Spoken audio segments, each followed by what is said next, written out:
महाभारत काल की बात है। पांडवों और कौरवों के बीच युद्ध निश्चित था।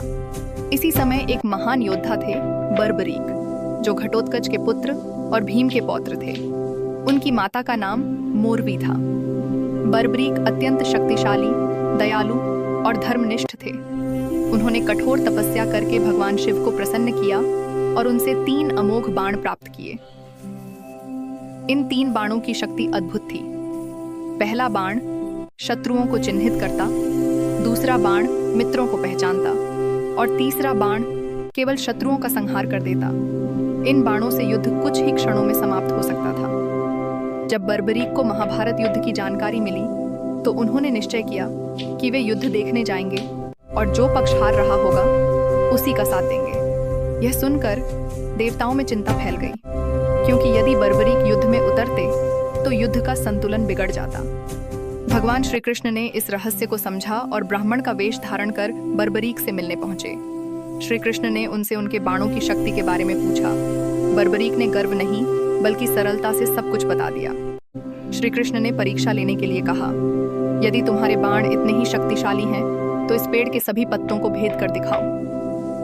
बर्बरीक ने पहला बाण चलाया। वह बाण पूरे वृक्ष के पत्तों को भेदते हुए श्री कृष्ण के चरणों में अटक गया, क्योंकि श्री कृष्ण ने एक पत्ता अपने पैर के नीचे छिपा लिया था। यह देखकर श्री कृष्ण समझ गए कि यह योद्धा अजेय है। तब श्री कृष्ण ने वास्तविक रूप में प्रकट होकर कहा, हे वीर, यदि तुम युद्ध में उतरे तो अधर्म की विजय संभव है। धर्म की रक्षा के लिए तुम्हें अपने शीश का दान देना होगा। बर्बरीक ने बिना किसी संकोच के कहा, हे प्रभु, यह शीश आपका है, और प्रसन्नता पूर्वक अपना शीश दान कर दिया। श्री कृष्ण अत्यंत प्रसन्न हुए और वरदान दिया, कलयुग में तुम खाटू श्याम के नाम से पूजे जाओगे। जो सच्चे मन से तुम्हें पुकारेगा उसके सभी कष्ट दूर होंगे।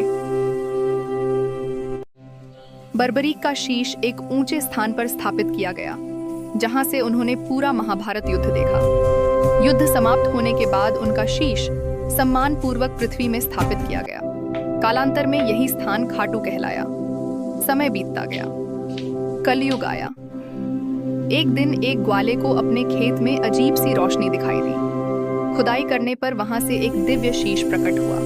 गांव वालों ने राजा को सूचना दी। राजा ने स्वप्न में भगवान को देखा, जिन्होंने बताया कि यह श्याम बाबा का शीश है। वहां भव्य मंदिर का निर्माण हुआ। तभी से खाटू श्याम जी भक्तों के आराध्य बन गए। कहा जाता है कि जो भी भक्त सच्चे मन से खाटू श्याम जी का नाम लेता है, बाबा उसकी लाज जरूर रखते हैं। खाटू श्याम जी को हारे का सहारा कहा जाता है, क्योंकि वे हार चुके मनुष्य को भी नई आशा देते हैं। उनकी भक्ति में जाति धर्म का कोई भेद नहीं, बस सच्चा मन चाहिए। आज भी फाल्गुन मेले में लाखों भक्त खाटू धाम पहुंचते हैं और कहते हैं, श्याम बाबा, मुझे अपने चरणों में स्थान दे दो। और बाबा अपने भक्तों को कभी खाली हाथ नहीं लौटाते।